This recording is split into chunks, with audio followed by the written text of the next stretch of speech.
nacional en la prueba de transición para ingresar a la educación superior, superando el registro del año pasado. Autoridades también destacaron una disminución en la brecha de puntajes entre colegios particulares y públicos y entre científicos, humanistas y los técnicos profesionales. Profundizamos en las conclusiones tras la PDT con Leonor Varela, directora del DEMRE. Ya estamos en contacto con la directora hoy día. Varas, perdón. Hay varias cosas que hoy día vamos a tener que ir analizando. Una prueba de transición, nuevos conceptos, buenos resultados. ¿Cómo está Leonor Varas, directora del DEMRE? Muy buen día. Buenos días, Josefa. Muy bien. ¿Y usted? Bien, gracias. Gracias por estar con nosotros. Bueno, primero que todo, sobre los resultados. Además, el DEMRE se hace cargo de esta prueba. ¿Ustedes esperaban, digamos, esto considerando todo el contexto de pandemia, todas las dificultades que sufrieron los estudiantes para prepararse? ¿Era algo que esperaban?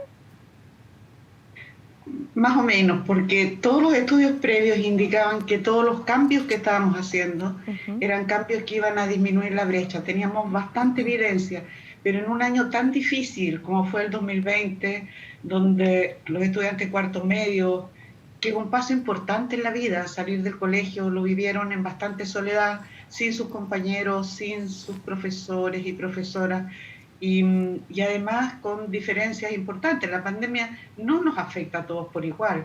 Claro. Los estudiantes que tuvieron más dificultades para acceder a la educación en línea, a la educación a distancia, pensábamos que iban a compensar hacia abajo la mejora que nosotros esperábamos en las pruebas. Entonces, nosotros en realidad teníamos como meta que no aumentara la brecha. Eso era ya un logro. Claro. Así es que fue una sorpresa muy bonita, que no solo no aumentaron, sino que disminuyeron. Así es que estamos muy contentos. Directora, si pudiera comentarnos, para quienes tal vez no están enterados, esta no es la prueba definitiva, esta es transitoria, ¿verdad? El DEMRE busca generar un modelo totalmente nuevo, pero esta prueba de transición, ¿qué diferencias tenía con la PSU, por ejemplo, y por qué la gente que se estaba preparando para una PSU pudo rendirla sin problemas? Porque el cambio tiene que ser gradual para que se preparen todos para el cambio. El camino está trazado. Queremos ir a una prueba con menos contenidos y con evaluación de habilidades cognitivas superiores. Y eso la hace inmediatamente más justa. Estas habilidades cognitivas superiores, y que ya hace tiempo en el informe Pearson se pedía que fuéramos a una prueba con esas características, eso fue el 2013. Entonces son cambios realmente que se vienen discutiendo y preparando por mucho tiempo. Permite que uno le pregunte a los estudiantes acerca de qué son capaces de hacer con los conocimientos que les enseñaron, que les impartieron en la educación media. Nosotros sabemos que las oportunidades educativas no son iguales. Entonces, si tenemos una prueba que pregunta todo el currículum, vamos a tener brechas socioeconómicas. Y en cambio, si a uno le pregunta a alguien algo que no le enseñaron, va a contestar a la chunte. Y eso significa que vamos a tener una prueba con mucho ruido, con mucho azar, con poca precisión, porque no sabemos si está buena la pregunta, la respuesta, no sabemos si fue porque sabía o porque no sabía.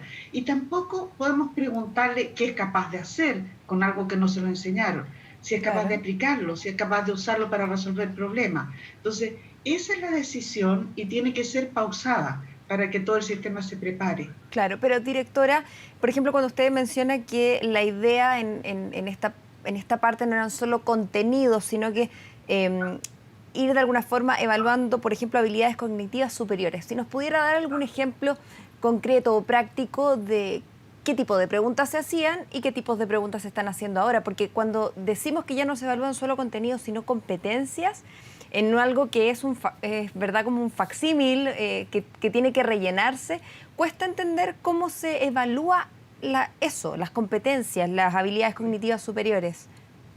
Yo le voy a dar un muy buen ejemplo que fue el primero que publicamos, porque desde el 7 de mayo del 2020 empezamos a publicar ejemplos de cómo son las nuevas preguntas. Entonces, este ejemplo dice, Ana, una joven, entrena todos los días de lunes a viernes, esto es de matemática, entrena todos los días de lunes a viernes, por ejemplo, 1 hora y cuarto diaria de un deporte que ella practica, y lee que para estar en la condición que ella quiere estar, tiene que practicar 6 días a la semana, pero tiene que practicar 1 hora y media, por ejemplo. Entonces, la pregunta es, ¿cuántas horas tiene que practicar el sábado para cumplir con ese estándar?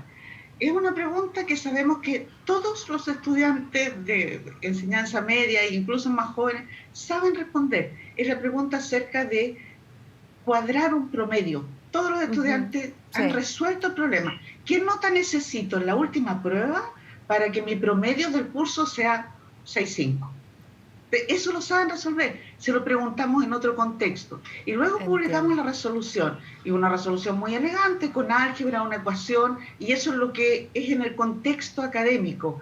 Pero al mismo tiempo publicamos otras resoluciones, con dibujitos, con ensayo y error, y en el fondo el mensaje es, tú haces matemática todos los días y sabes resolver problemas. Eso ahora tiene puntos. Importa que tú, eso que sabes resolver en un contexto, que es cuadrar el promedio de nota, que ahora tú lo apliques en otro contexto de la vida.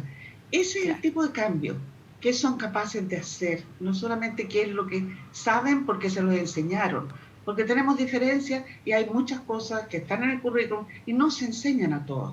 Ese es el principal factor de diferencia de las pruebas. Pero también eso hizo que redujéramos 1/3 los contenidos y de esa manera también evitamos estas diferencias entre aquellos a que les enseñaron esos contenidos y a los que no se los enseñaron.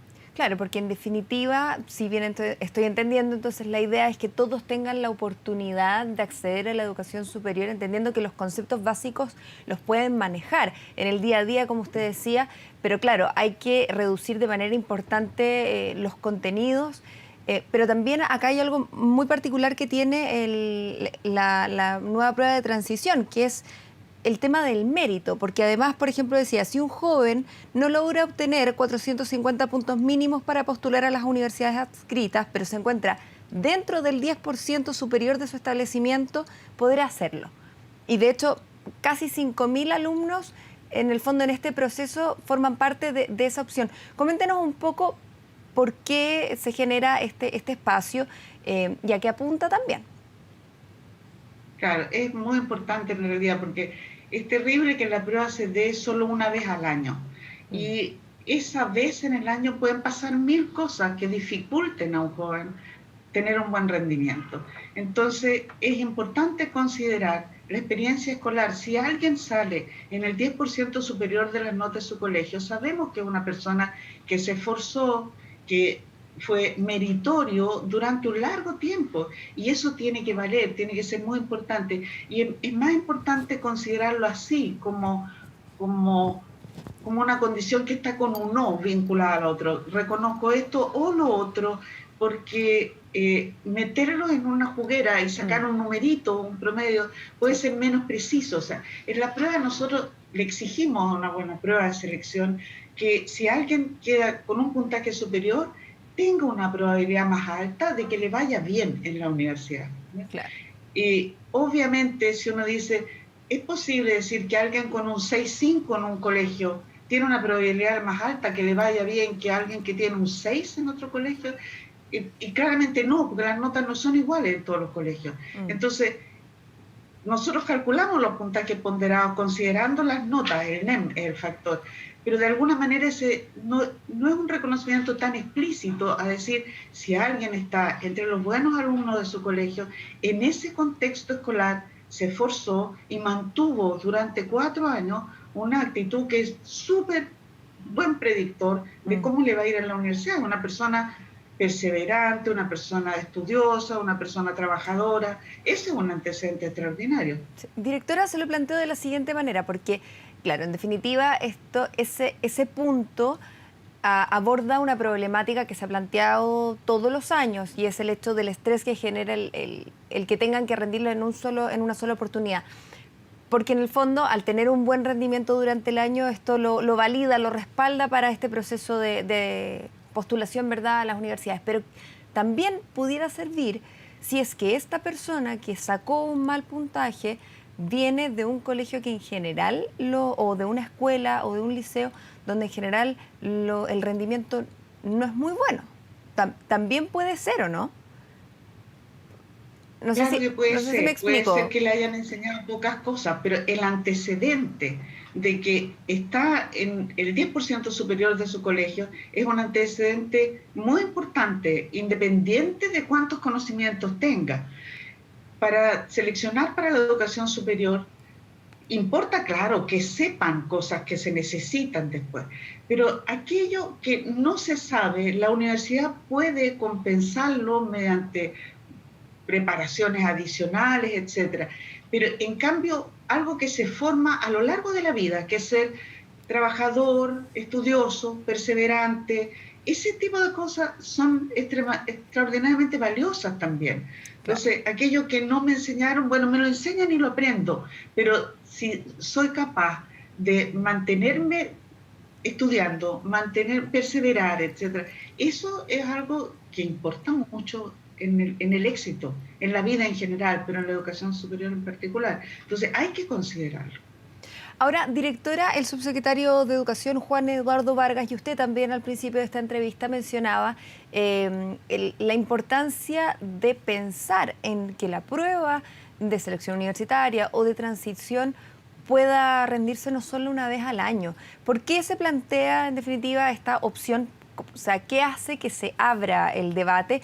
¿Y qué posibilidades reales hay de llevarlo a cabo? ¿Para cuándo podríamos pensar tal vez en tener varias fechas de rendición? En el DEMRE, mucho antes que yo llegara, yo llegué en el 2015, se había planteado muchas veces. Mm, Significa un cambio importante desde el punto de vista de la logística, por ejemplo. claro. Nosotros esta aplicación de prueba la hacemos en un proceso donde está integrada la aplicación de prueba con la postulación, que es lo que están haciendo ahora, y con la selección. Pero eso no se necesita, no es necesario tener licencia secundaria para rendir una prueba.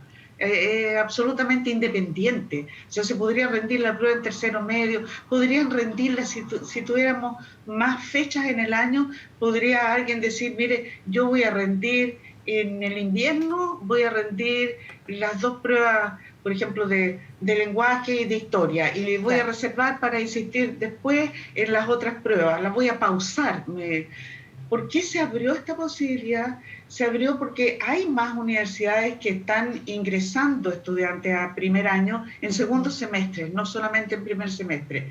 También porque parece que se pensaba que el DEMRE no podía hacer en un mismo año más de una prueba. Bueno, en los dos últimos procesos tuvimos tres aplicaciones con pruebas que no podían compartir ítems. En el Claro. fondo preparamos el año anterior y 7 modelos de pruebas distintos y tenían que ser completamente equivalentes en el sentido de que había que tener una metodología primero para construir pruebas que tuviéramos antecedentes que van a resultar iguales y luego una metodología de cálculo que asegurara que a igual desempeño tuvieran el mismo puntaje independiente de cuándo dieron la prueba. Y ya llevamos 2 años haciendo eso, entonces eso convenció también a los rectores, al subsecretario, etcétera, de que el DEMRE puede. Hay que resolver muchos otros problemas, como la logística. No Claro. estamos en condiciones de repetir la misma logística, o sea, llegar desde Putra hasta Puerto Williams, pasando por las islas, vamos a Juan Fernández por 12 estudiantes. Eso no lo podemos hacer 2 veces al año. Pero sí se puede pensar en una forma muy distinta, por ejemplo, abrir cupos, una cantidad fija de cupos, no dependemos entonces de todo el proceso que hacemos nosotros ahora, de que nosotros, desde que abrimos las inscripciones, empieza a funcionar una maquinaria que tiene que ver con la impresión de los folletos, con la distribución, con cómo se hacen las cajas para que a cada pupitre llegue exactamente las pruebas que va a rendir esa persona. Eso podría hacerse una logística más simple para estas otras oportunidades en el año.